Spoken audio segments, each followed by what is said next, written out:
आज का हमारा लेक्चर न्यूट्रिशन काउंसलिंग या जिसे हम डाइट काउंसलिंग भी कह सकते हैं इस पर है।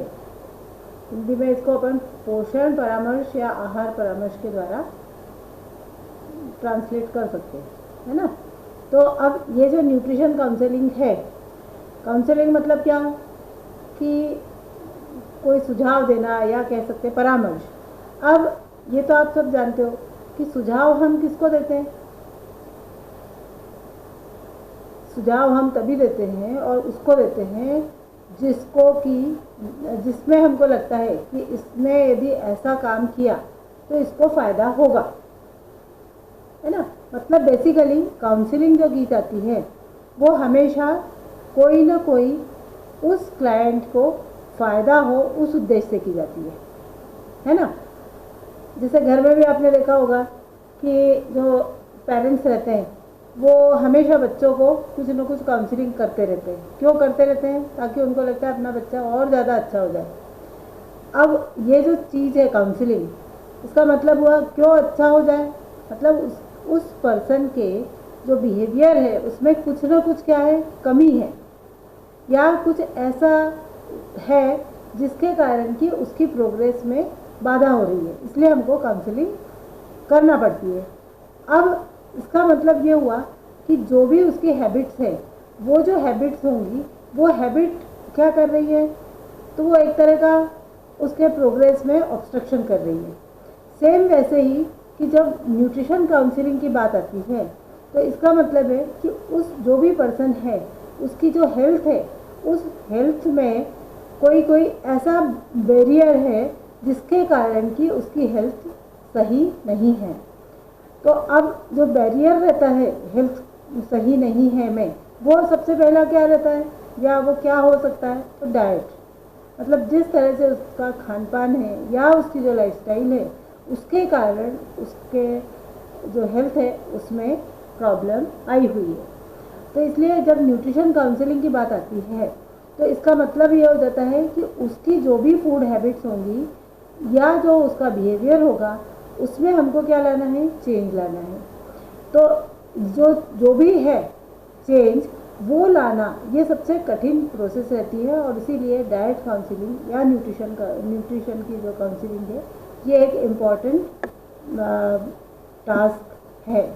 अब इसको जब अपन देखें कि न्यूट्रिशन काउंसलिंग है या कोई भी काउंसलिंग होगी तब वो कैसी रहती है, हमेशा चलने वाली। इसलिए यहाँ पर मैंने लिखा भी है कि nutrition counselling is an ongoing process in which a dietitian works with individual or client to assess his or her usual dietary intake and identify areas where change is needed so that he or she leads a healthy life।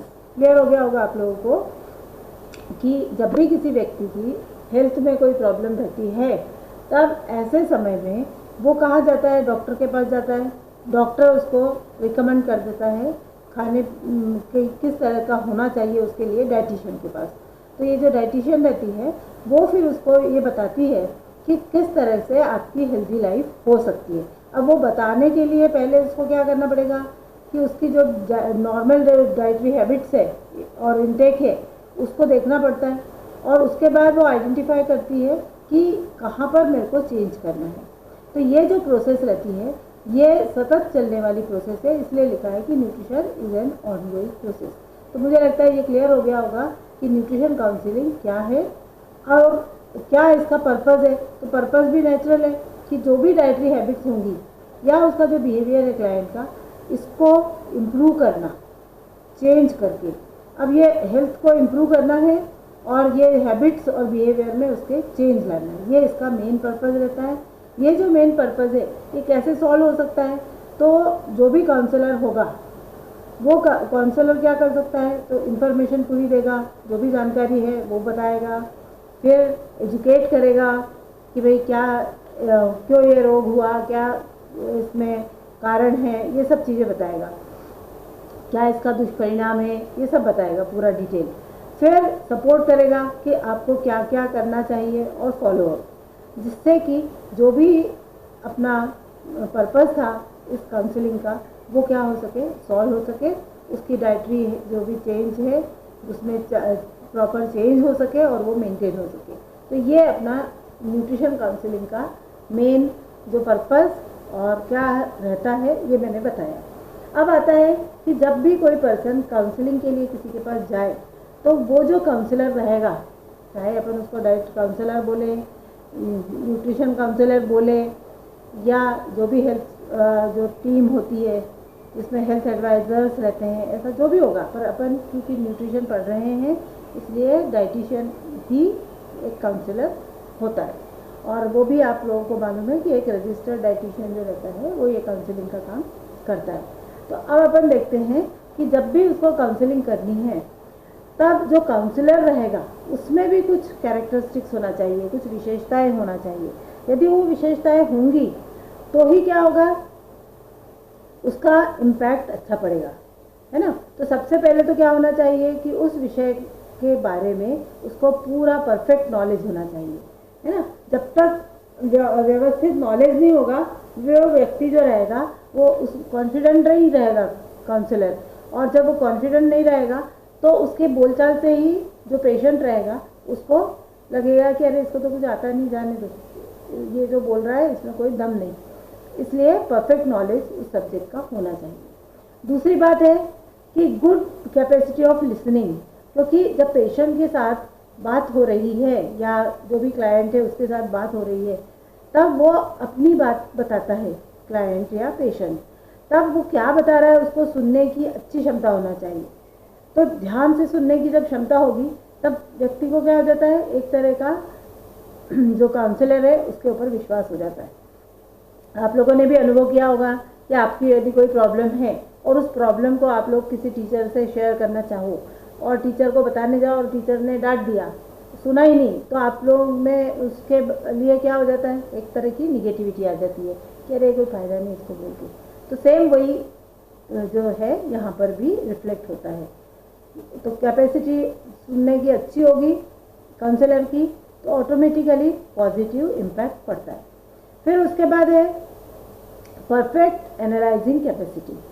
जो भी उस person ने बताया है या उससे जो बातचीत हुई है उसके बाद जो विश्लेषण करने की उत्तम क्षमता उसमें होना चाहिए, क्योंकि यदि नॉलेज है किसी पर्सन में, ध्यान से सुना है, तो ऑटोमेटिकली वो प्रॉपर विश्लेषण कर सकता है कि क्या प्रॉब्लम हो सकती है और कैसे अपन इसको सुधार सकते हैं। इसलिए फिर इसके अलावा good capacity of courage and sympathy, धैर्य से सुनना और सहानुभूति होना, ये भी बहुत इम्पोर्टेंट रहता है ना, धैर्य होना। क्योंकि कई बार क्या होता है कि आपने उसको ध्यान से तो सुना लेकिन उसके बाद उस पर्सन का जो बिहेवियर है काउंसलर का वो इस तरह का है कि जिससे लग रहा है कि ये पर्सन कोई सही ढंग से जो मैंने सुनाया पर फिर भी इसने ग्रास्प किया कि नहीं, सही ढंग से मेरी प्रॉब्लम को समझा कि नहीं, है ना। तो वो उसके लिए ये धैर्य बहुत ज़रूरी है। और कई बार क्या हो जाता है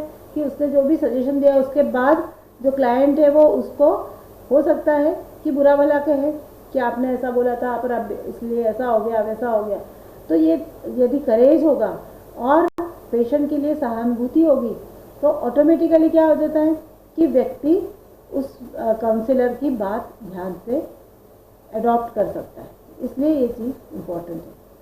फिर जो चीज़ है एक और इम्पोर्टेंट पार्ट वो है आर्ट ऑफ एक्सप्रेसिंग थॉट्स, मतलब हमारे जो समझाने की क्षमता है वो कैसे होना चाहिए, एकदम परफेक्ट होना चाहिए। जो भी उसको लग रहा है काउंसलर को वो अच्छी तरह से यदि समझा सके अपने विचारों को तभी, क्योंकि जो काउंसलिंग की प्रोसेस रहती है वो कैसी रहती है, सुनना किसी का और फिर उसका अपने विचार बताना, जिसको अपन कहते हैं ना थॉट्स का एक्सचेंज है।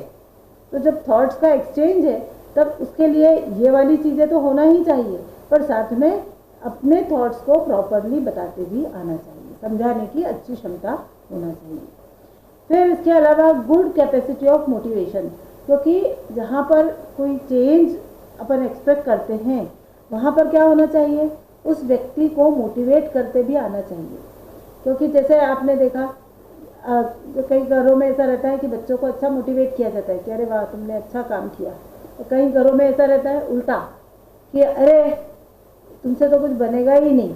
तो ऑटोमेटिकली क्या हो जाता है कि जो पर्सन रहता है वो चाहता है कि मतलब हर पर्सन चाहता है कि हमारा सभी लोग तारीफ़ करें हमारी, हम जो भी काम कर रहे हैं उसमें हमको अच्छा बैकअप मिले। पर यदि उल्टा हो जाए तब व्यक्ति का उत्साह जो रहता है वो ख़त्म हो जाता है। तो इसलिए उत्साहवर्धन करने की अच्छी क्षमता इसमें होनी चाहिए। अब इसके अलावा एक और इम्पॉर्टेंट चीज़ है जिसको कहा जाता है इफ़ेक्टिव पर्सनालिटी। जो भी काउंसलर है उसकी पर्सनालिटी भी अच्छी इफ़ेक्टिव होना चाहिए, प्रभावशाली होना चाहिए। क्यों होना चाहिए? क्योंकि उसको देखकर ऐसा लगना चाहिए कि हाँ ये व्यक्ति जो है ये मेरे को ठीक कर सकता है, या ये जो बोल रहा है वो सही है। एग्जाम्पल देती हूँ मैं, जैसे फॉर एग्जाम्पल कोई वेट मतलब ओबीस पर्सन है और वो किसी डाइटिशियन के पास गया, और वो डाइटिशियन कैसी है, खुद ही ओबीस है, और फिर वो बता रही कि ऐसा मत करो ना वैसा मत करो। तो नॉर्मली क्या हो जाएगा कि उसने जो भी बताया इतने सारे पॉइंट्स बहुत अच्छे थे, पर ये इसके कारण ही सब गड़बड़ हो जाएगा। तो इसलिए इफ़ेक्टिव पर्सनालिटी होना आवश्यक है। तो ये अपने बताए कि क्या क्या एक अच्छे काउंसलर में कैरेक्टरिस्टिक्स होना चाहिए। अब आता है कि क्या क्या स्टेप्स हैं काउंसलिंग की। तो सबसे पहली जो स्टेप है वो है steps of skilled nutrition counselling process. इसमें फर्स्ट स्टेप है मोटिवेशनल इंटरव्यूइंग, जिसको अपन हिंदी में कहते हैं प्रेरणादायक साक्षात्कार। क्योंकि हमें साक्षात्कार तो आप लोगों ने पढ़ा भी होगा, रिसर्च जब पढ़ा है तब, तो इसको आपको मालूम है कि जब भी इंटरव्यू अपन होता है, मतलब जब आप किसी से बातचीत कर रहे हैं तब वो कैसा होना चाहिए, एकदम इफ़ेक्टिव होना चाहिए। और उसी इफ़ेक्टिव के लिए 2 पॉइंट्स इंपॉर्टेंट है। पहला पॉइंट क्या, तो maximum information in less time. हमको जो भी बात करनी है वो कम से कम समय में और बिल्कुल टू दी पॉइंट यदि बता दी जाए और उसमें मैक्सिमम इंफॉर्मेशन मिल जाए तो जो भी पर्सन रहता है वो खुश हो जाता है, और उससे उसको अपने आप ही मोटिवेशन भी मिलता है। तो इंफॉर्मेशन प्रॉपरली और सही समय पर और सही तरह से दी जाए तो वो बहुत इम्पोर्टेंट है। नहीं तो क्या हो जाता है कि लंबा लंबा बोलता गया और उसमें कोई भी बात नहीं निकली। हम लोग, आप लोगों को याद होगा, अपन लोग गए थे सांची डेयरी, है ना, तो वो याद कर लो तो आपको पॉइंट एकदम से समझ में आ जाएगा। तो maximum information in less time, ये एक बहुत इम्पॉर्टेंट चीज़ रहती है, क्योंकि हर व्यक्ति की सुनने की एक लिमिट रहती है। बहुत ज़्यादा देर तक सुनाया जाए तो कोई भी व्यक्ति उसको अच्छे से सुन नहीं पाता, मतलब ग्रास्पिंग कैपेसिटी उसकी ख़त्म हो जाती है। दूसरा है कि to develop confidence in client. जो भी क्लाइंट होगा या पेशेंट होगा उसको उसमें एक तरह का विश्वास जगाने की क्षमता भी इस मोटिवेशनल इंटरव्यू में होना चाहिए, मतलब जो इंटरव्यू ले रहा है काउंसलर जो है उसमें। अब ये कैसे हो सकता है, तो सबसे पहले तो जो भी काउंसलर है उसके बोलने से इस पर्सन में क्या आना चाहिए, पेशेंट में, कि हाँ इसके द्वारा दिए गए सजेशन से मेरा जो हेल्थ स्टेटस है वो इम्प्रूव हो जाएगा, इम्प्रूवमेंट ऑफ न्यूट्रिशनल स्टेटस, है ना। ये इसका, ये यदि इसको एश्योरेंस मिलने लगे उसकी, ये सब कैरेक्टरिस्टिक्स है और ये फर्स्ट इसके इंटरव्यूइंग की इंफॉर्मेशन से, तो अपने आप ही वो पॉजिटिव थिंकर हो जाता है। दूसरा, जो भी क्लाइंट से बातचीत हो रही है तो क्लाइंट को ये भी विश्वास होना चाहिए कि मेरी जो बातचीत है वो कॉन्फिडेंशियल रहेगी, क्योंकि कई ऐसे प्रॉब्लम्स रहते हैं कि जिसमें यदि जो भी इंटरव्यू ले रहा है और उसकी पर्सनालिटी को देख कर ऐसा लगेगा कि तो सबको बता देगा, तो जो पेशेंट है वो छुपा लेगा कि भाई सच में मेरा डाइट हिस्ट्री ऐसी थी या क्या कारण था कि मुझे ये बीमारी हुई। तो इसलिए कॉन्फिडेंस होना चाहिए कि मेरी जो इन्फॉर्मेशन है वो कॉन्फिडेंशियल रहेगी। इसी तरह से काउंसलर जो रहेगा उसमें भी विश्वास, क्योंकि अब ये काउंसलर में विश्वास कैसे हो सकता है, तो ये जो कैरेक्टरिस्टिक्स है उसके कारण। तो यदि वो फैक्ट उसमें आ जाता है तो ऑटोमेटिकली वो जो बता रहा है काउंसलर उसके लिए वो उसका एटीट्यूड पॉजिटिव हो जाता है। और वो फॉलो करने की कैपेसिटी में आ जाता है। अब उसके बाद सेकंड स्टेप है, मोटिवेशनल इंटरव्यू के बाद जो सेकंड स्टेप थी वो है एनालाइजिंग डेटा। ये जो है एनालाइजिंग डेटा, मतलब जो भी अपने को इंटरव्यू से जानकारी मिली उस जानकारी का प्रॉपर एनालिसिस करना, ये सेकंड स्टेप है। तो यदि काउंसलर बहुत अच्छा है, अच्छा नॉलेजेबल है, तो प्रॉपर उसका डायग्नोसिस कर पाएगा कि क्या क्या इसका कारण हो सकता है, कि इस व्यक्ति की बीमारी का क्या कारण हो सकता है। फॉर एग्जांपल अपन ओबेसिटी पे ही लेके चलते हैं कि ओबेस पर्सन है और ये पता चल गया कि इसलिए इसकी ओबेसिटी है क्योंकि ये क्या है, साइकोलॉजिकली डिप्रेस्ड है, मान लो लोनली पर्सन है ना। तो ये पता कर सकते हैं अपन उसकी बातचीत से कि क्या इसकी प्रॉब्लम थी। अभी नेक्स्ट अपना इसमें लेती हूँ मैं